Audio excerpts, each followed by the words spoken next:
Muy buenos días, ¿cómo están? Arrancamos con la previa de Más Info en otra semana cargadísima de información, con muchas novedades importantes que vamos a estar tratando en el programa, pero también con el clima, porque el clima hoy se perfila para ser noticia, y ser noticia después de unas semanas, ya van varias semanas que veníamos de muy buenos días y de un clima bien agradable, pero me parece que hoy vamos a tener alguna mala noticia por la noche. ¿Cómo estás, Diego Laje? Muy buen lunes, Bernardo Vázquez. Un gusto reencontrarme contigo este lunes en el que nos van a cobrar con intereses al dólar blue A ver.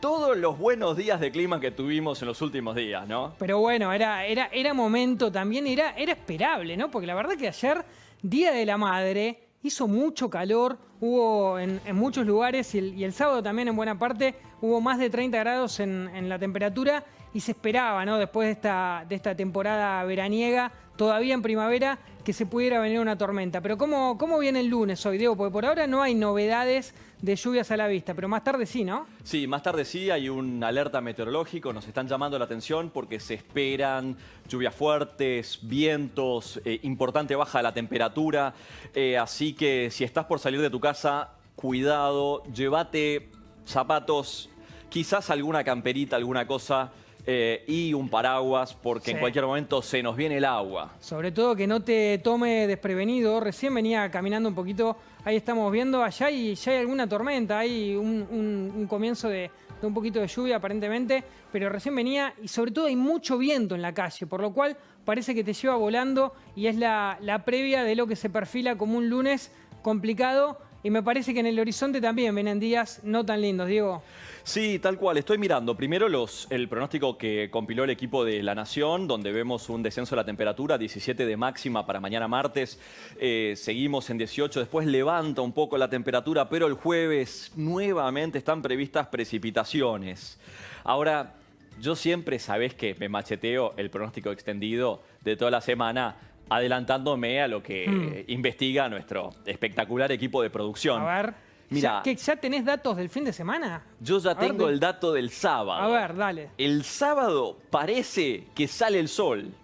Bueno. Al menos, recordemos, un pronóstico extendido tiene menos probabilidad de ser preciso, ¿no? Pero Por supuesto. me encanta la buena onda y la pila que le metés, Diego, porque estás hablando del sábado que se perfila soleado después de una semana que la verdad viene con un clima bastante complicado, sobre todo hoy. Pero está bueno que tengas buena onda en ese sentido. Bueno, viernes sin precipitación, sábado con un rayito de sol. Tampoco el pronóstico extendido nos pone un solazo increíble, te aclaro eso, pero mejora la cosa. Creo que, como dijiste al principio, vamos a pagar con creces las buenas temperaturas y los buenos días que veníamos teniendo en esta primavera, en parte de septiembre, en parte en esta primera quincena de octubre, que prácticamente no llovió, pero como decíamos, hoy a partir de esta noche sobre todo se va a complicar con el clima, así que estemos atentos y sobre todo que la gente salga con precaución. Y una cosa, siempre, a mal tiempo, buena cara, ¿eh? Totalmente, Total. siempre buena cara, Diego. ¿Qué tenemos para hoy en el programa? Bueno, hoy te cuento que a partir de hoy están habilitados para volver a clases 30.000 chicos, en particular en la ciudad de Buenos Aires, ante una situación en la que tiene que haber 9 alumnos, un profesor, una serie de protocolos que hay que cumplir, estar al aire libre, preferentemente actividades no necesariamente o preferentemente no pedagógicas, mucho de reencuentro, mucho para todos los chicos ahora, pero esto es voluntario. Hay un grupo de maestros que está de paro, dicen que las condiciones epidemiológicas no están dadas, así que lo cierto es que hay que ir viendo caso por caso, escuela por escuela, al menos muchos chicos van a poder empezar a volver, al menos. Sí, lo positivo en este sentido es que de a poquito las clases se van reiniciando en la ciudad de Buenos Aires con estas aulas burbujas, por ejemplo, un maestro, 10 alumnos, siempre con protocolo, con distancia social, pero de a poco se va retomando la actividad y vamos a tener la palabra hoy de una referente en la ciudad de Buenos Aires, que después vamos a estar contando de quién se trata, pero en el programa Más Info con Fernando Carnota va a estar Soledad Acuña, la ministra de Educación de la ciudad de Buenos Aires. El otro tema del día, Diego, es sin dudas, y te diría que cada día es el tema, el dólar. ¿Qué va a pasar con el dólar durante esta jornada? Porque hay por lo menos perspectivas de que el ministro de Economía, Martín Guzmán, salga adelante con medidas importantes esta semana, sobre todo para contener el contado con liquidación. Pero habrá que ver qué efecto tiene esto y si puede llegar a parar el dólar blue, que sigue sin techo. Está casi tocando nuevamente los 180 pesos, está en los 179 y en cualquier momento probablemente llega a esa barrera estratégica de 180 que muchos auguraban ya desde hace un mes, cuando el gobierno decidió impulsar medidas económicas como fue el último cepo cambiario reforzado. Vamos a estar hablando de dólar, sobre todo vamos a estar hablando de cómo el peso se fue debilitando en los últimos años también durante el programa, Diego. Sí, y además a esto te llevo a la Patagonia, te llevo de viaje a la parte más austral del país. Preocupan las tomas mapuches en distintos puntos de la Patagonia, particularmente la Patagonia Norte, por supuesto. Estamos hablando de principalmente provincia de Río Negro, algunas partes del norte de Chubut, donde también preocupa el comportamiento de comunidades mapuche. Han trascendido por redes sociales una cantidad de videos como el que estamos viendo, donde la amenaza, la coacción posible de distintas agrupaciones vinculadas con pueblos originarios, ponen sobre todo el acento en justamente la ausencia del Estado. Digamos, la definición de la quintesencia de Max Weber de la ausencia del Estado es el monopolio del uso legítimo de la fuerza en un territorio determinado. Eso nos lo enseñan en ciencia política el primer día que entramos a la clase. Y en este momento el monopolio de la fuerza no lo tiene ningún Estado, ni municipal, ni provincial, ni nacional. En este momento parece que el monopolio del uso legítimo de la fuerza, o ilegítimo, no lo sé, otra pregunta, lo tienen los pueblos originarios. Diego, y esa es la pregunta fundamental que estamos haciéndonos. Y te cuento además, Bernardo, que hemos querido hablar con la gobernadora provincial. Hasta el momento no hemos tenido suerte porque queremos realmente entender a partir de voceros locales lo que realmente está pasando, para reportar, por supuesto, con 360 grados de amplitud esta noticia. Sí, un tema bien importante que obviamente vamos a estar siguiendo durante el programa. El tema del fin de semana creo yo que fue las elecciones en Bolivia. Una cuestión bien importante porque se siguió con mucha atención desde Argentina. Se expresó hoy el presidente Alberto Fernández, se expresó la vicepresidenta Cristina Fernández de Kirchner, pero ¿qué pasó, Diego? ¿Hay presidente? ¿Cómo sigue todo? Bueno, por el momento tenemos toda la información que da como titular a el candidato, digamos, de Evo Morales, Luis Arce, que lo da como ganador en primera vuelta con más del 50% de los votos. Recordemos que son encuestas de boca de urna. Sí. El Tribunal Superior Boliviano suspendió el escrutinio provisorio y ahora tenemos que esperar más o menos 5 días para tener el escrutinio definitivo y saber en forma final, definitiva y completa quién ganó, qué porcentaje sacaron y qué es lo que va a pasar. Sin embargo, los boca de urna en general, y resalto el en general, son precisos y dan como ganador al candidato del MAS, al candidato partidario de Evo Morales. Sí, Diego, al punto de que en Argentina, en el país, Alberto Fernández y Cristina Fernández de Kirchner ya directamente felicitaron a Arce y a Evo Morales por lo que entienden el triunfo en la elección boliviana. ¿Qué pasa en Francia, Diego? Bueno, en Francia ahora está el país ya sí en toque de queda, que empezó este fin de semana, así que está sobre todo de la tarde a la noche absolutamente desiertas las principales ciudades, las más afectadas. Recordemos que los picos de contagios que están teniendo son cada vez más preocupantes. La esperanza del gobierno francés es que con estos toques de queda bajen los números, los quieren bajar a 1/10 más o menos de lo que están haciendo en este momento, así que esperemos que tengan éxito. Sin embargo, recordá que el coronavirus a nivel mundial viene planteando una segunda oleada muy importante en varios países europeos y más allá, Bernardo. Así es. Información nacional, información internacional, información política, económica, social, todo eso vas a tener durante el programa con Fernando Carnota a partir de ahora.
Muy buenas tardes, ¿cómo les va? Hasta las 4 de la tarde con la mejor información en Más Info, nacional e internacional. En un día donde hay mucho para comentar, después del fin de semana en donde el peronismo se juntó. ¿Se juntó? Es la pregunta. El 17 de octubre fue la excusa, pero habrá que ver qué es lo que queda. Vamos a tener el análisis político de lo que pasó y la expectativa que había, ¿no? ¿Cómo empezaba la semana el dólar? Ya te lo vamos a contar. Para abajo no empezó. Para abajo no empezó. En un instante lo vamos a saber. Vamos a ponerle la tapa de la tarde con estos temas. Alerta meteorológica. Atención con esto. Se vienen intensas tormentas. ¿Cuáles son las regiones del país que más van a estar golpeadas por las tormentas? Hay que estar prevenido. Te vamos a contar absolutamente todo y además hasta cuándo dura, ¿no? La tormenta que se viene en Buenos Aires y otros lugares. ¿Cómo sigue el dólar? Ya te digo que sigue para arriba.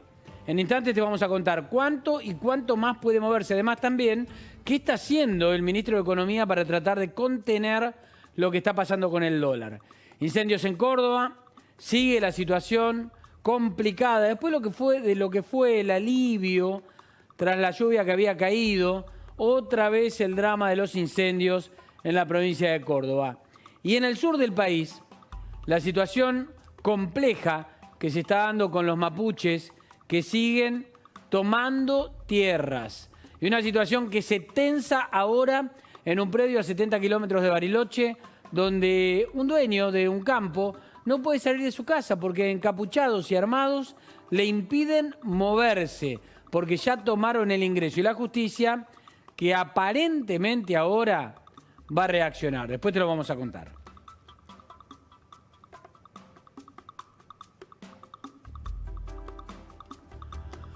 Bueno, después te vamos a contar en qué anda el dólar que sigue trepando y está para arriba, ¿no, Bernardo? Después le vamos a decir cómo se movió. Así es, siempre va para arriba el dólar. Solo ese anticipo. Si querés te doy un número chiquito. 179. ¿Sí? 179, bien. Tengámoslo en cuenta. Bueno, un poquito para arriba. Decíamos que se vino un fin de semana muy peronista, o por lo menos el intento de festejar el 17 de octubre. Uno de los temas que quedó. Pero vamos a hablar con Federico Angelini, diputado nacional, vicepresidente del PRO, porque también hubo novedades en el PRO, porque apareció Macri o siguió apareciendo, y hubo definiciones importantes. Diputado, ¿cómo va? Buenas tardes. ¿Qué tal, Fernando? ¿Cómo te va? Muy buenas tardes. Bien, gracias por atendernos, Federico, de participar en La Nación Más. ¿Viste un peronismo que es lo que necesita la estructura política del mapa político del país, viéndolo desde un partido enfrente, ¿no? Desde una coalición política enfrente? ¿Es lo que necesita o el peronismo está complicado? La verdad es que yo vi a un peronismo el sábado dividido, un peronismo que entró en contradicciones con lo que venía diciendo por las marchas, un peronismo que no participó la vicepresidenta, la jefa de la organización que hoy gobierna el país, y no participó, solamente hizo mención en algún tuit. Hasta último momento, por lo que se decía, estaban esperando que ella participe del acto. Bueno, me parece que son mensajes negativos para el futuro de nuestro país, ¿no? Que el partido o el espacio político que esté gobernando no esté cohesionado, no esté unido de cara a los desafíos que vienen para adelante, ¿no? Metiéndonos en Cambiemos o Juntos por el Cambio, la aparición o reaparición de Mauricio Macri, ¿complica la situación interna o colabora en la situación interna de la reorganización del espacio? Me refiero a un hombre que fue presidente en la Argentina, pero que dice que no va a ser candidato, y en eso se acompaña y empujan los resultados de las encuestas que tiene, ¿no? Con una imagen negativa alta. No, la reaparición de Mauricio es muy importante para nuestro espacio. Primero porque hace una autocrítica de la gestión. Hay que hacer mucha memoria para encontrar a un expresidente que tenga esa capacidad de hacer autocrítica y de reconocer errores en la gestión en la que participó. La verdad es que eso también nos da un punto de inicio para el futuro y la reconstrucción de nuestro espacio, que hoy, en términos legislativos, se mantiene muy unido, muy cohesionado, pero que al mismo tiempo tiene enormes desafíos de cara al 2021 y al 2023. Mauricio dijo no solamente que no va a ser candidato, sino que también va a apoyar a distintos referentes que están siendo muy importantes a la hora de mantener la unidad de Juntos por el Cambio y también de presentar una alternativa a los argentinos de cara a las legislativas y a las presidenciales del 2023. A ver, habló Mauricio Macri en una entrevista exclusiva con La Nación Más, una entrevista que hizo nuestro compañero Pablo Sirven. Dio muchas definiciones, entre otras cosas dijo que cree que este es el último gobierno populista. Algunos lo pensaban del último gobierno de Cristina, cuando llegó Mauricio Macri a la presidencia, pero él dijo que este va a ser el último. Bueno, son definiciones que da, pero vamos a repasar. Yo te pido, Federico, que lo compartamos. Parte de lo que dijo Mauricio Macri en este reportaje, por ejemplo, cuando se refería a cuál es el interés de Cristina Fernández de Kirchner sobre Mauricio Macri. ¿Qué decía? ¿Cristina Kirchner lo quiere preso? No sería tan preciso, pero lo que sí queda claro es que muy cínicamente, después de ella permanentemente hablar de lawfare, que es una forma de decir persecución política, judicial, es lo que ha hecho ella desde que arrancó su gobierno, ¿no?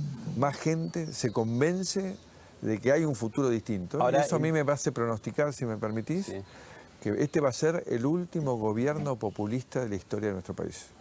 Y eso va a ser un cambio trascendente, porque vendrán 20 años de crecimiento sobre la base del esfuerzo personal, del mérito, de la cultura del trabajo, y eso va a cimentar y va a haber alternancia dentro del mismo modelo de trabajo, no más la solución populista de consumir futuro para vivir un efímero presente. Federico, ¿vos coincidís en que este puede llegar a ser el último gobierno populista en la Argentina?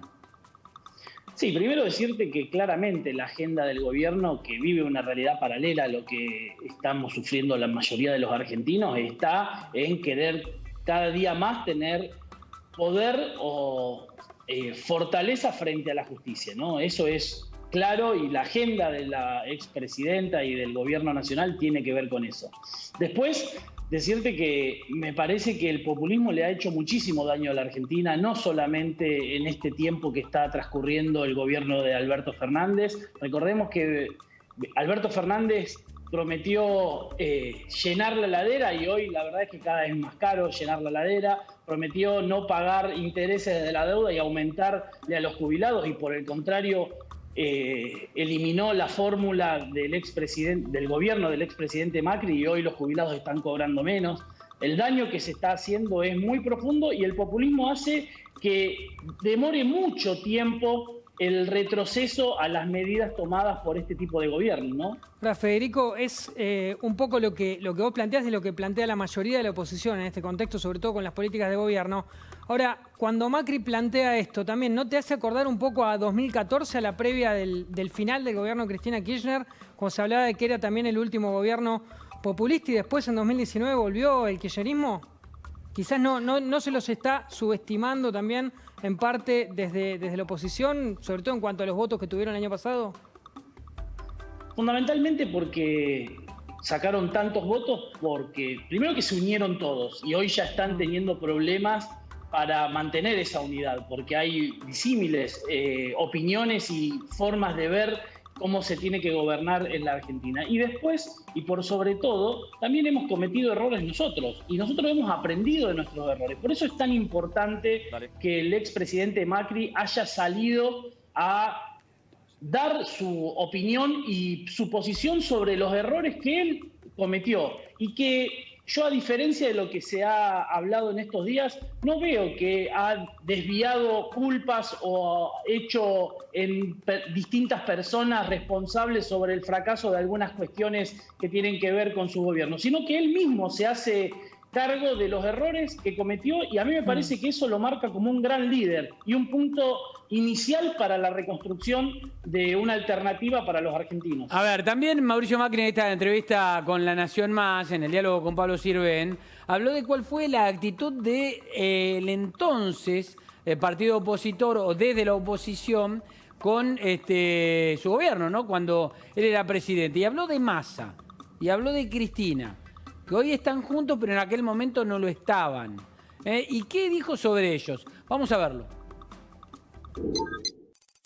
Intentamos en todos los caminos, pero lo que se demostró hoy, que no tuvimos éxito, porque el peronismo seguía estando secuestrado por Cristina Fernández de Kirchner. Entonces ellos creían, ellos expresaban su vocación de separarse, pero el tiempo demostró, de ya cuando Massa organizó junto con Cristina Fernández de Kirchner la Plaza de las Piedras, todo lo que vino después, que el peronismo no había podido resolver el volver a tener una independencia que lo volviese al mundo la sensatez. Ahora, que fue cooptado por el kirchnerismo, el peronismo perdió la sensatez y la Argentina necesita un peronismo sensato, un peronismo constructivo.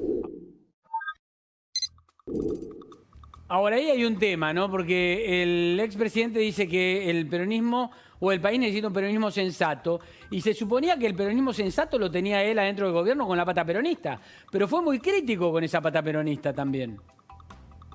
Yo insisto, yo más que ver que él haya sido crítico con esa pata peronista o con Emilio Monzó o Rogelio Frigerio, yo lo que veo es que él asume la responsabilidad de no haberse puesto a la cabeza de las distintas negociaciones que tiene que tener el gobierno nacional con los gobernadores o con distintos referentes de la oposición. Me parece que es una autocrítica hacia él mismo y es positivo. Después, yo creo que nosotros perdimos una gran oportunidad después de las elecciones del 2017 de erigir a un peronismo racional que dé certeza como oposición y trabajar de manera conjunta distintos proyectos para darle previsibilidad a la Argentina. Eso no quiere decir que hubiéramos evitado la crisis del 2018, pero sí estoy seguro que nos hubiera agarrado mucho mejor parados frente al lío que se armó en el mundo con la discusión o la pelea entre China y Estados Unidos, la suba de tasas en Estados Unidos, que hizo que obviamente el crédito que necesitaba la Argentina para cubrir el déficit fiscal generado por el kirchnerismo, obviamente tengamos que recurrir a otras instancias para conseguir ese financiamiento, ¿no? Federico, mañana puede haber dictamen en diputados del presupuesto 2021. Un presupuesto que la oposición plantea es un dibujo. ¿Qué van a plantear? ¿Qué van a decir? Bueno, la verdad es que sí, es un dibujo, pero además a mí como santafesino me es imposible votarlo. ¿Por qué? Porque Santa Fe está totalmente discriminado una vez más por el kirchnerismo. No solamente que no hay ningún principio de negociación o de indicio de que el gobierno nacional le va a pagar la deuda que acarrea desde las épocas del kirchnerismo con la provincia de Santa Fe, sino que hoy Santa Fe es una de las provincias que más aporta al gobierno nacional y está penúltima en las provincias que menos recursos va a recibir por parte del gobierno nacional. Así que más allá de las discusiones que daremos en el bloque y en el interbloque de Juntos por el Cambio y de la importancia que es votar todos juntos, mostrar unidad no solamente adentro de la Cámara, sino que también a todo nuestro espacio político, yo como santafesino me cuesta muchísimo votar este presupuesto porque nuestra provincia es totalmente discriminada y abandonada por el gobierno nacional. Bien, diputado Federico Angelini, gracias por el contacto con La Nación Más. No, por favor, muchas gracias a ustedes. Un saludo enorme. Chao, hasta luego. Vamos a la información internacional porque hoy hay una página importante, ¿no?, de lo que ocurrió en Bolivia. Elecciones que parecía que iba a tener un resultado muy, pero muy tardío y que se iba a conocer dentro de algunos días, decían algunos. Sin embargo, todo se resolvió rápido. Aparentemente la diferencia fue tan abrumadora, pero tan abrumadora, a favor del candidato Evo Morales, que no hubo discusión. Diego Laje, ¿cómo te va? ¿Qué tal? Muy buenas tardes, muy buen lunes, Fernando. Y sí, efectivamente, los bocas de urna arrojan una cómoda victoria de Luis Arce, candidato del MAS, candidato de Evo Morales, frente a una bueno, una oposición u otro campo, no sabría cómo decirlo exactamente, porque recordá que el gobierno era un interinato de Jeanine Áñez. Y esa oposición había visto varios candidatos bajarse recientemente, como la propia Jeanine Áñez, y habían quedado reducido a un campo mucho más chico. Particularmente el candidato más ruidoso, Camacho, de la zona de Santa Cruz, era aquel que en este momento estaba siendo el hombre que más ruido hacía, pero que quizás no tantos votos arrastraba y de alguna manera desunía al campo que se oponía a Evo Morales. Pero con estos resultados, por supuesto, queda contundentemente afianzado y confirmado el gobierno del MAS por un lado, y por otro lado también cabe una pregunta muy seria, un cuestionamiento muy serio para Luis Almagro y la Organización de Estados Americanos, la OEA, que fue la primera en decir que hubo fraude, la primera vez que se hicieron estas elecciones, cuando Evo Morales mismo en persona estaba buscando un cuarto mandato, y en ese contexto fue la OEA la que dijo acá hubo fraude, luego que por 24 horas se interrumpiera el escrutinio definitivo. Bien. Diego, vamos a saludar a Rodrigo Torrico, así podemos hablar con él. Es periodista, colega allí en Bolivia. Rodrigo, ¿cómo te va? Gracias por estar en contacto. ¿Cómo están? Qué gusto saludarlos desde La Paz. Nos encontramos justamente en el campo ferial. A mis espaldas, los funcionarios del Tribunal Supremo Electoral continúan con esta ardua tarea, el escrutinio y el conteo de los votos oficiales. Sin embargo, la pasada jornada tenemos que tener en cuenta que los datos de boca de urna anunciaban como virtual ganador al Movimiento del Socialismo, como lo decía bien Diego. Rodrigo, te hago una pregunta, porque si bien se decía que los resultados iban a tardar mucho hasta conocerse oficialmente, rápidamente salieron todos a fijar una posición. El oficialismo a reconocer la derrota, el candidato y la presidenta, obviamente el MAS a decir ganamos. ¿Fue tan abrumadora la diferencia? Existe una incertidumbre total. Por un lado, tenemos estos resultados que han salido a la luz y a toda la población boliviana, resultados de dos empresas encuestadoras que establecen un 53% al Movimiento al Socialismo, partido de Evo Morales.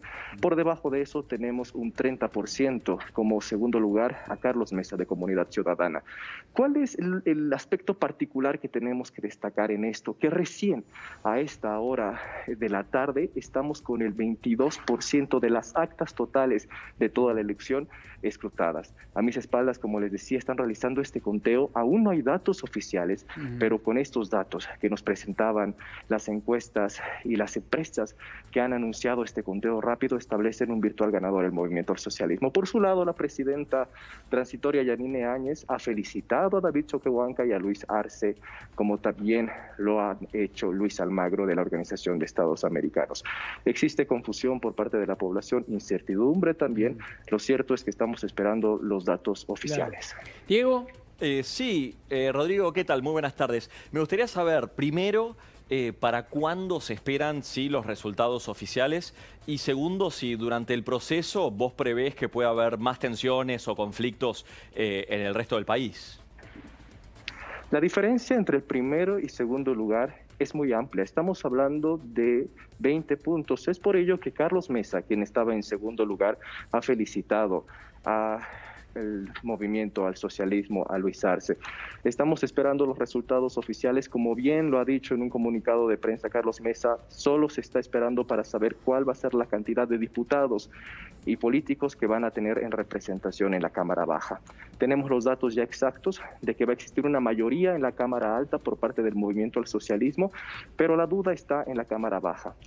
Estamos esperando estos datos oficiales. No sabemos cuánto tiempo más va a tardar, porque recién vamos con el 22% de las actas en todo este proceso que está llevando el Tribunal Supremo Electoral en Bolivia. Existen muchos politólogos y analistas que aseguran que el porcentaje del Movimiento al Socialismo, partido de Evo Morales, va a ir aumentando, porque las actas de los lugares alejados, como también del área rural, recién está llegando aparte de todo este órgano electoral para poder realizar el conteo de estos votos. Rodrigo, además, me gustaría entender dónde queda parado Camacho, este líder que en su momento creció con tanta fuerza enfrentándose a Evo Morales desde Santa Cruz y ahora fue el tercero y de alguna manera alguien que desunió al campo que luchaba o que se oponía, mejor dicho, al MAS, ¿no? Totalmente, Diego. Tú dices una palabra clave, desunió. Y ese es el descontento que se plasma en la sociedad boliviana. Las encuestas desde un inicio establecían que Camacho iba a tener un 12-13% y que lo correcto, según muchos analistas y la misma población, era que decline su candidatura, como lo hizo también la presidenta Yanine Áñez, quien era candidata. Esto para poder lograr un solo bloque de oposición y así poderse enfrentar al movimiento del socialismo. Esta situación no ocurrió. Camacho se presentó junto a su compañero de fórmula Marco Pumari a las elecciones y logró un 14%. Datos no oficiales, claro, esto por boca de urna. Existe esta susceptibilidad por parte de la población boliviana y criterios totalmente divididos acerca de la candidatura de Luis Fernando Camacho.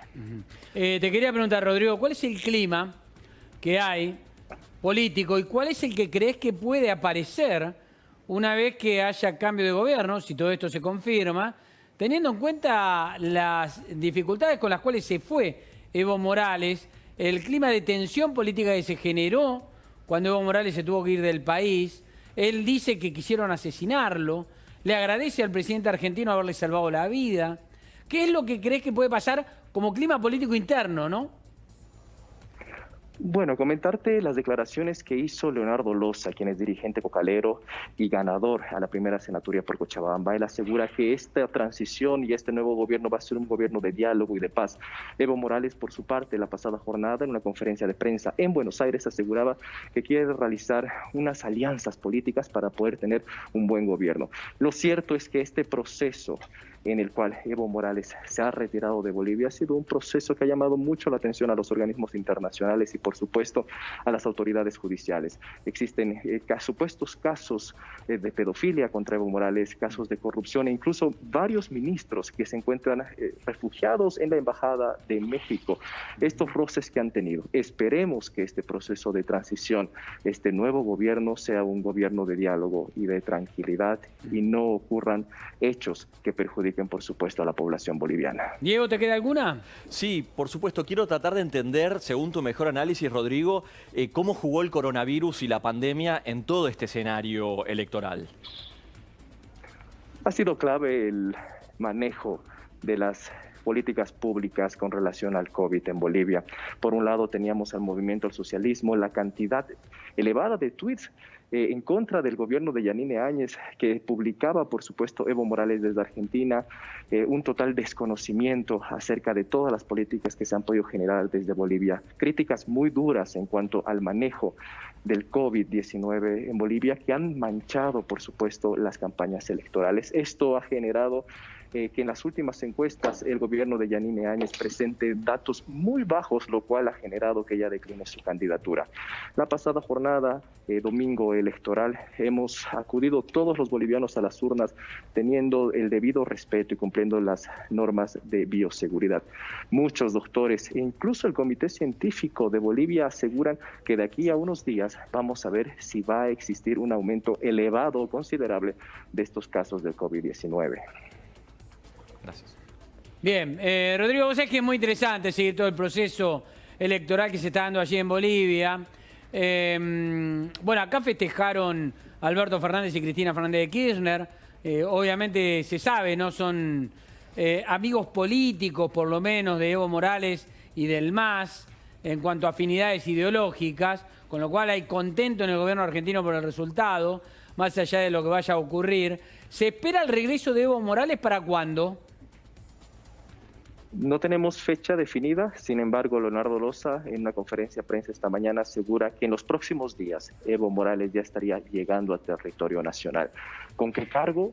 ¿Con qué fines? No lo sabemos. Lo cierto es que él estaba postulándose a la primera senaturía por el departamento de Cochabamba, situación que ha generado la deshabilitación por parte del Tribunal Supremo Electoral a la candidatura de Evo Morales. Él, en esta calidad actual y en esta coyuntura política, se encarga del jefe de campaña nacional del Movimiento al Socialismo. Bien. Rodrigo Torrico, gracias por el contacto con La Nación Más aquí en Buenos Aires. Un placer, chicos. Y Qué gusto suerte, saludarlos. Chao.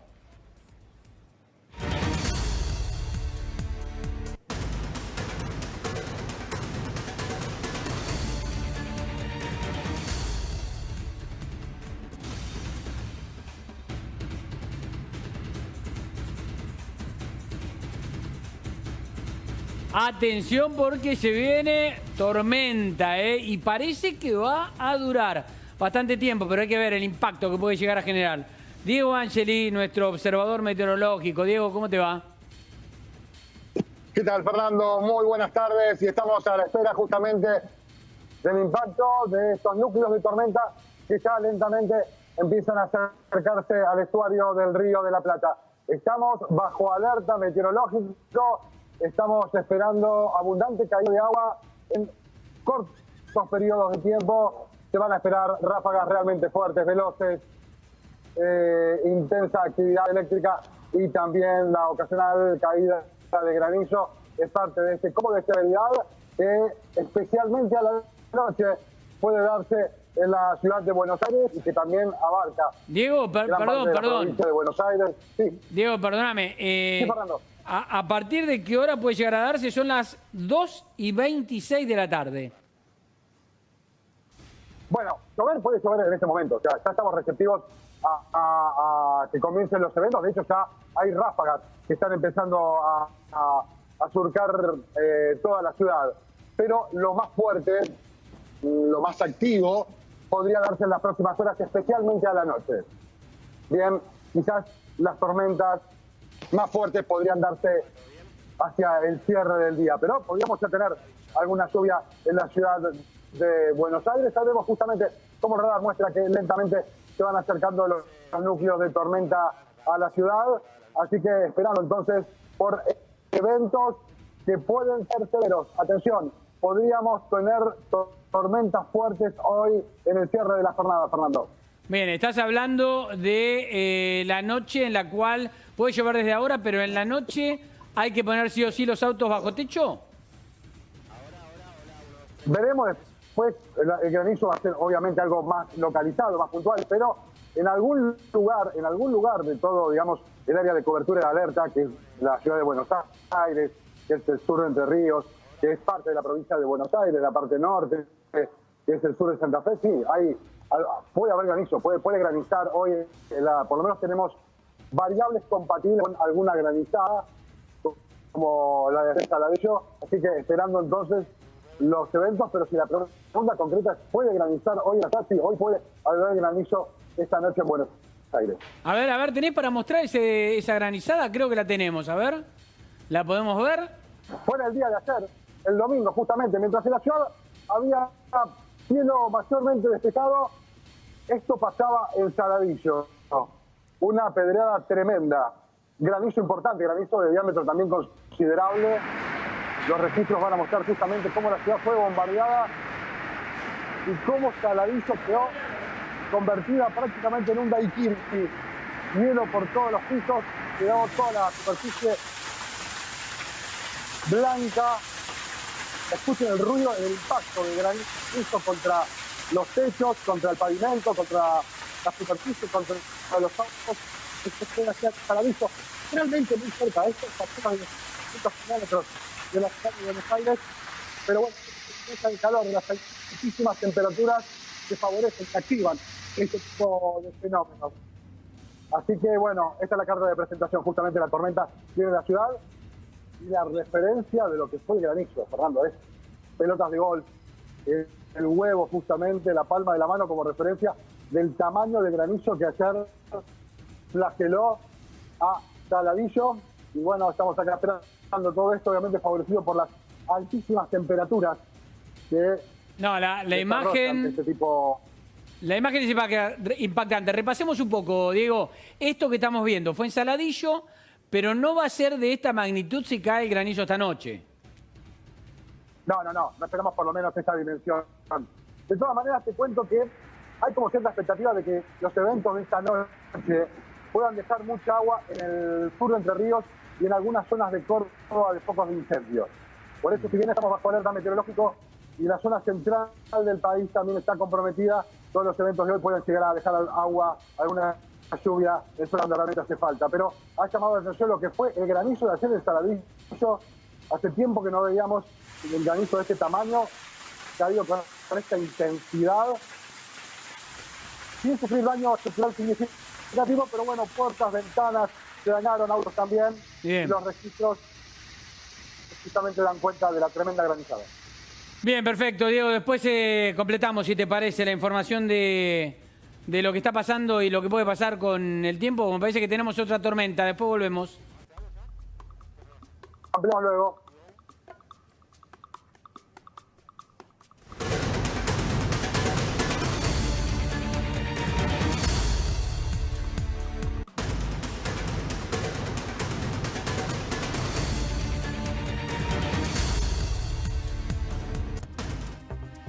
Tormenta verde. Y tiene que ver con la trepada del dólar. Salimos del granizo y llueve la tormenta verde. ¿Qué pasa, Bernardo? 180 pesos por dólar. El dólar blue así está cotizando en este momento con un número que, te digo, se esperaba para que se dé casi hace 15 días, 20 días. Veníamos diciendo que el dólar estaba bastante quieto y que todavía estaba buscando precio.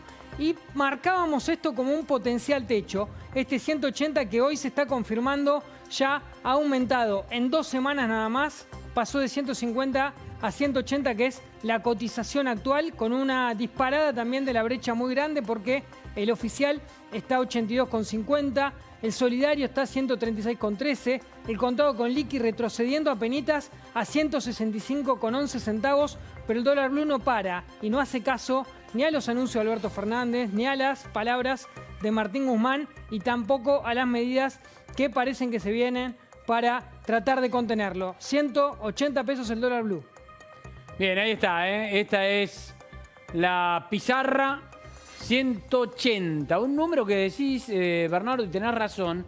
Se esperaba, te diría que incluso para el primer día de cotizaciones después de los anuncios, ¿no? Sí. Cuando se dijo, bueno, ahora se va a disparar el dólar, hasta 180 no para, pero tardó por lo menos 2 semanas. Tardó, te diría, casi un mes desde aquel momento. En aquel momento fue el 16 de octubre, el 16 de septiembre, el día que el Banco Central anuncia el nuevo cepo al dólar y el dólar estaba a 131. Salta ahí a 145 y después se mantiene durante mucho tiempo, durante 2 semanas aproximadamente, hasta que dio un nuevo salto por encima de los 150, siempre en esa línea, ¿no? Siempre en esa línea, hasta que en los últimos 10 días ha ido escalando progresivamente. La semana pasada había arrancado a 167, bueno, esta semana ya arranca en torno a los 180, pero como bien decía Fernando, el último mes ha subido en torno a los 50 pesos el dólar blue, que hoy está cotizando a 180.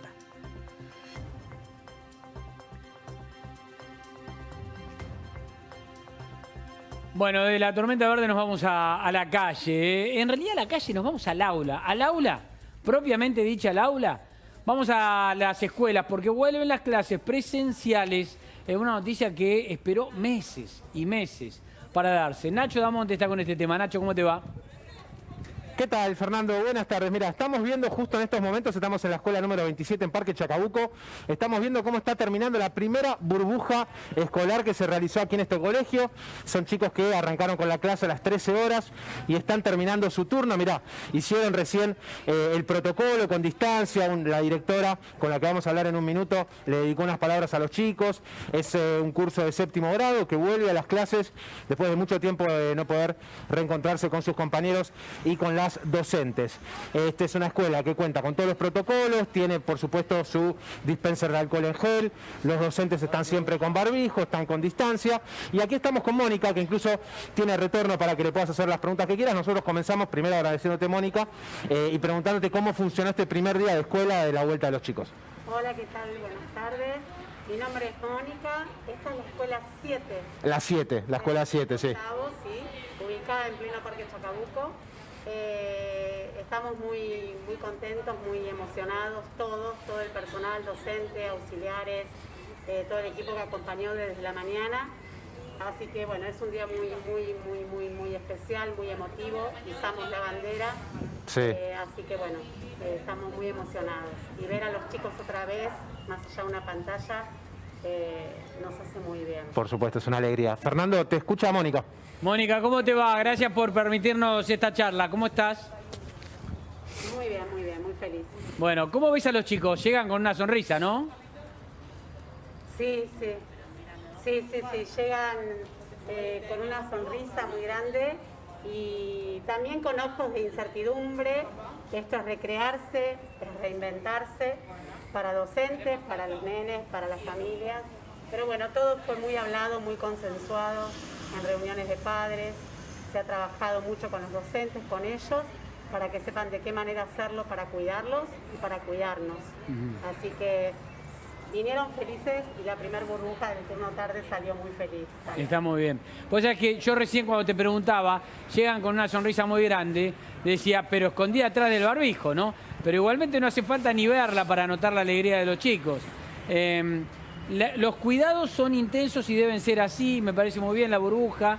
La pregunta que surge, Mónica, es, ¿se podría haber hecho antes?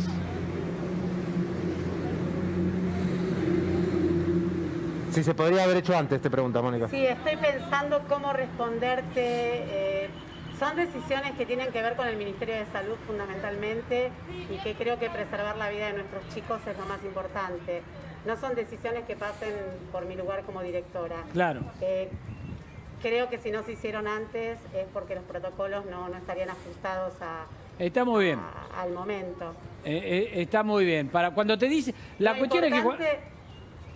Lo importante para mí como directora, que hace 7 años que acompaño a este equipo de trabajo y a los chicos, es poder verlos antes de que termine el ciclo lectivo, claro, poder reforzar contenido, vincularnos y lograr hacer el nexo con la escuela media, que es lo que más nos preocupa sobre todo. Vos sabés que está muy bien, la cuestión es que cuando vos te dijeron ok, estaba todo para que esté ok. Está muy bien. Totalmente. Si hubiera sido antes también lo hubiera hecho.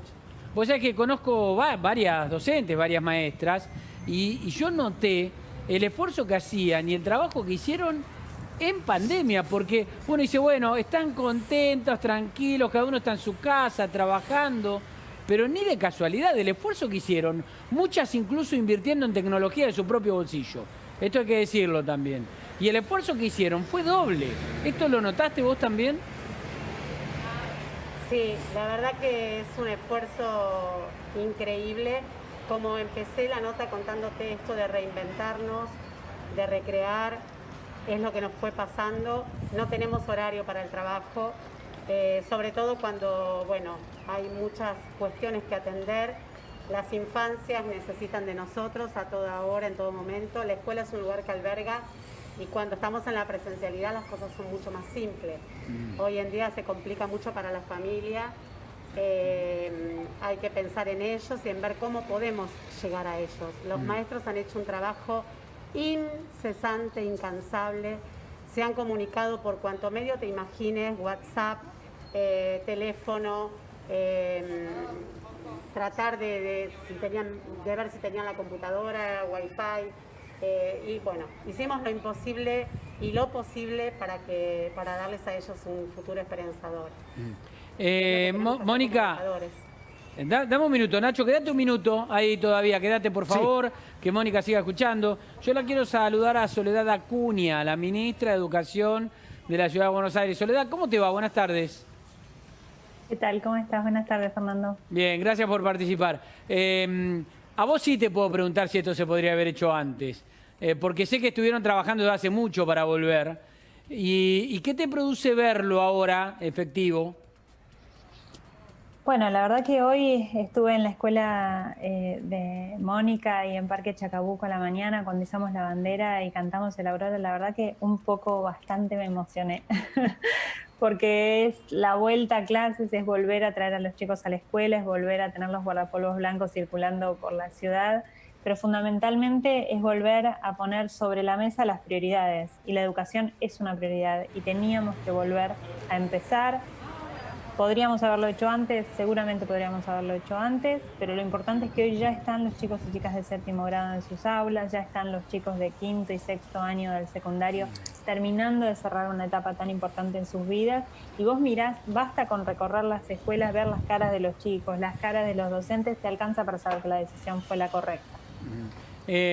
Soledad, contanos cómo es el protocolo, o en realidad cómo es la frecuencia y la cantidad, cómo vuelven los chicos a la clase, ¿van a ir todos los días todos, algunos nada más, menos horas, cómo es?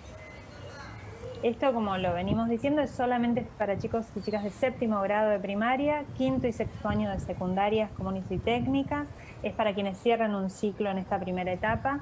Nosotros pusimos parámetros generales para que las escuelas se armaran su propia propuesta y cada escuela, de acuerdo a la cantidad de secciones que tiene, la cantidad de chicos, la cantidad de espacios físicos seguros que tiene para poder armar, va armando las distintas burbujas, como las llamamos, que son en realidad los grupos de chicos y chicas más un docente que no pueden cambiar y tienen que ser siempre los mismos. Nosotros pusimos como parámetro que sea entre 1 y 4 veces por semana, entre 1 hora y media y 4 horas, y cada escuela está armando la propuesta, como te decía antes, de acuerdo, y las frecuencias de acuerdo a los espacios físicos, a la cantidad de docentes y secciones.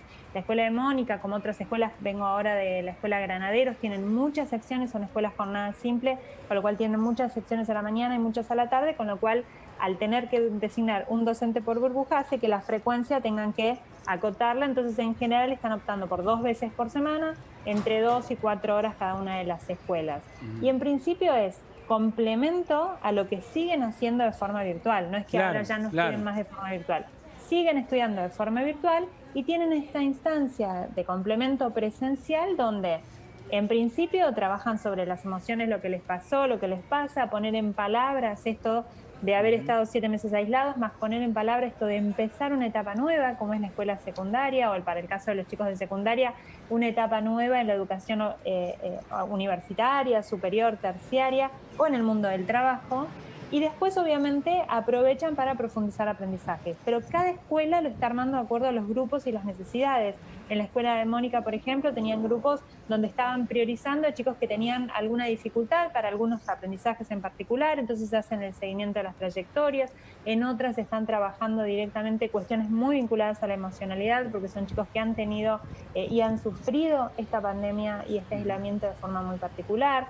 En otras están haciendo, primero empiezan por lo vincular y después van hacia los aprendizajes. En otras están trabajando pura y exclusivamente la parte de salir, ¿no? Bueno, ¿cuál es la etapa que sigue? ¿Cómo es la escuela secundaria? ¿Cómo se estudia? ¿Qué tengo que obtener? ¿Cómo tengo que yo aprender a estudiar distinto para poder seguir el ritmo de una secundaria? Cada escuela con su comunidad va definiendo las propuestas. Lo importante es que puedan hacerlo con los chicos en el aula, con los chicos de forma presencial y que el vínculo vuelva a generarse, que la verdad que hicieron un esfuerzo enorme, como estaban diciendo antes, durante la pandemia, hicieron un esfuerzo enorme desde el primer día que se suspendió la presencialidad, pero el vínculo entre un docente y sus estudiantes es irreemplazable. Soledad. Y la mediación de la tecnología sirve, pero tanto tiempo termina siendo un obstáculo. Soledad, ¿cómo estás? Bernardo Vázquez.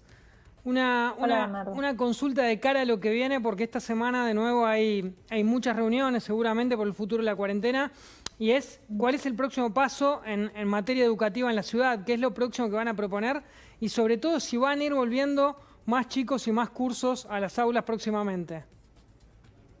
Bueno, es nuestra ilusión y está en nuestro plan poder continuar con la vuelta a la presencialidad. Depende de un gran factor que es la conducta, el factor humano, la conducta de todos nosotros en sociedad, si seguimos cumpliendo las normas, si seguimos cuidándonos y logramos que la curva siga descendiendo, como aparentemente está sucediendo, que sigue manteniéndose hacia la baja la curva de contagios, vamos a poder seguir dando pasos.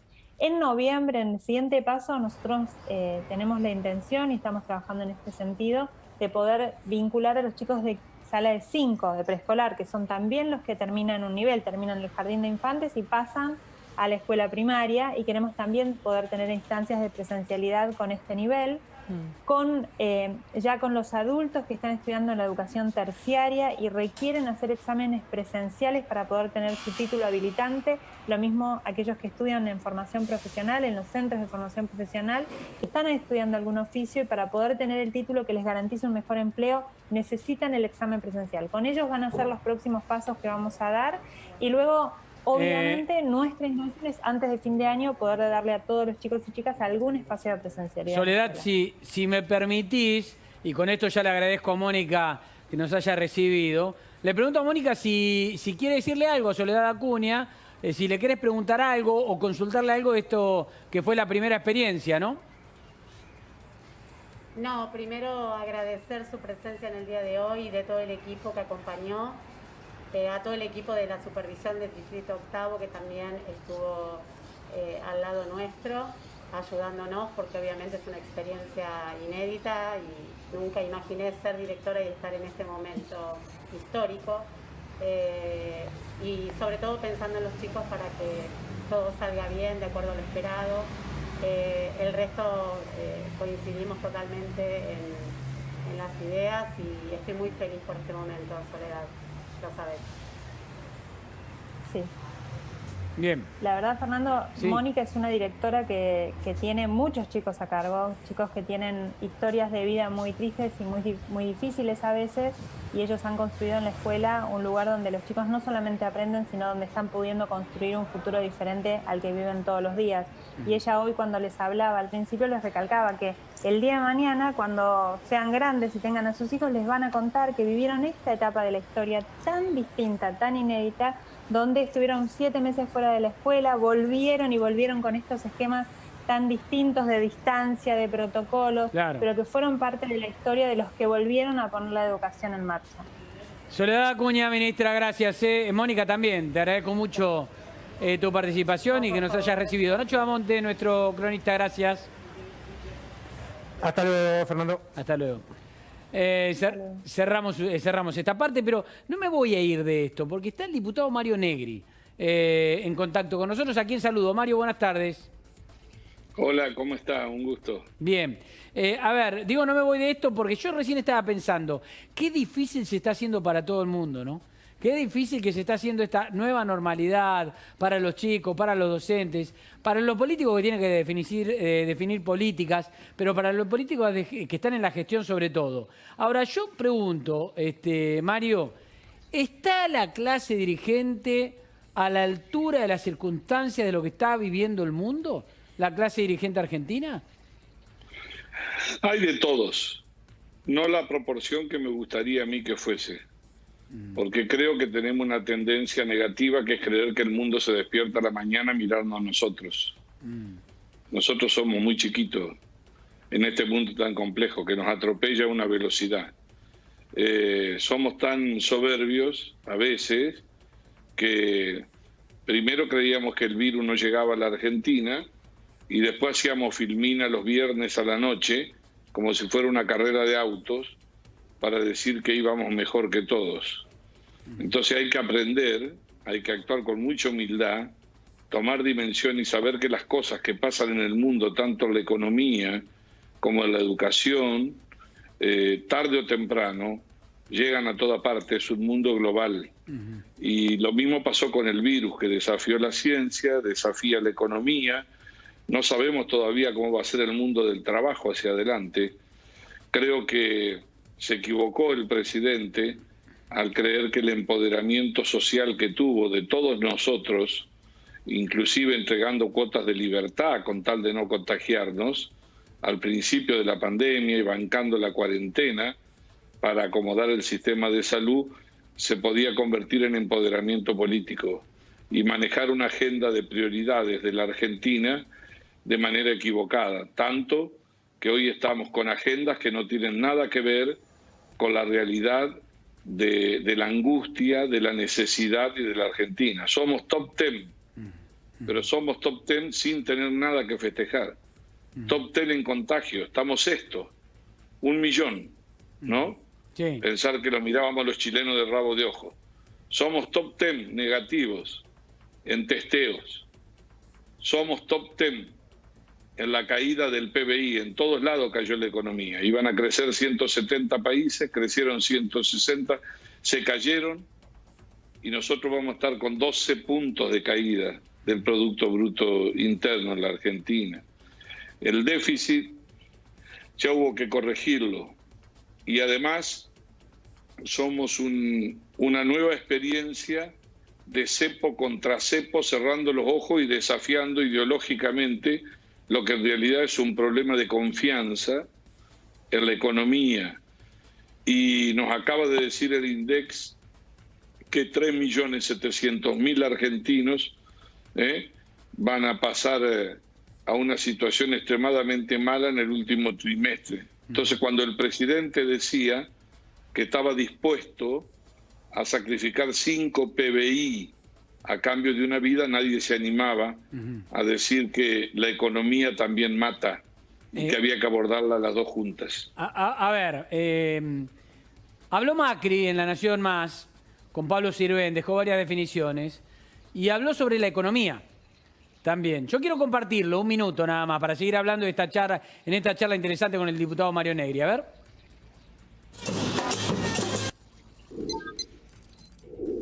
Los bloques de diputados, de senadores, lo están haciendo muy bien. Estamos teniendo una actitud constructiva, de apoyo, y la vamos a tener aún más cuando esta crisis se empiece a agravar, porque lamentablemente estamos en el comienzo de una crisis económica, social sin precedentes en la historia de nuestro país. Y ahí está Juntos por el Cambio, Pablo. Estamos listos para que cuando nos llamen, nos sentamos, pero la única condición es con el respeto institucional, con la Constitución sobre la mesa, porque si seguimos con los atropellos a los jueces, a la Corte, al Procurador, no se puede, así claramente no se puede. La última, por eso, ¿va a ser candidato el año que viene, 2021? ¿Quiere volver a ser presidente en 2023? La verdad que ya he dicho que no siento que mi lugar sea ser candidato el año que viene. Siento que mi lugar está en esta construcción. Ni para tener fuero, siquiera. No, pues estoy tranquilo. La verdad, nuestro gobierno ha sido un gobierno correcto. Entonces, te puede gustar, habremos cometido errores, pero la intencionalidad, yo creo que ni siquiera dudaron de mi intencionalidad aquellos que nos habían votado en el 2015 y no nos votaron ahora. ¿Y volver a ser presidente? Eso es hablar de un viaje a la luna. ¿Qué va a pasar dentro de 4 años? Ahora, ¿puede haber viaje a la luna o no, Mario? Acá lo que hay que hacer es tener un rumbo, saber a dónde vamos, porque así como todos nos enteramos de que Alberto Fernández quería ser presidente una vez que Cristina lo eligió, hoy la incertidumbre es que no sabemos a dónde quiere ir el presidente. No hace falta que viaje a la luna, hace falta de que el barco no pegue los banquinazos, que se sepa la dirección y hacia qué puerto va, o si se vuelve de nuevo. Para eso creo que hay un orden de prioridades, una agenda de gobierno que está vinculada a los problemas de la sociedad. Y creo que la pifiaron feo cuando cambiaron esa agenda por una agenda con tensión política, cuando subieron a la agenda del gobierno la agenda privada de la vicepresidenta y sus problemas con la justicia. La gente lo vio, lo olfateó, la sociedad aprendió, está muy fatigada y además la gente se dio cuenta, también la sociedad en general, de que el presidente no puede estar para bajar en el barro.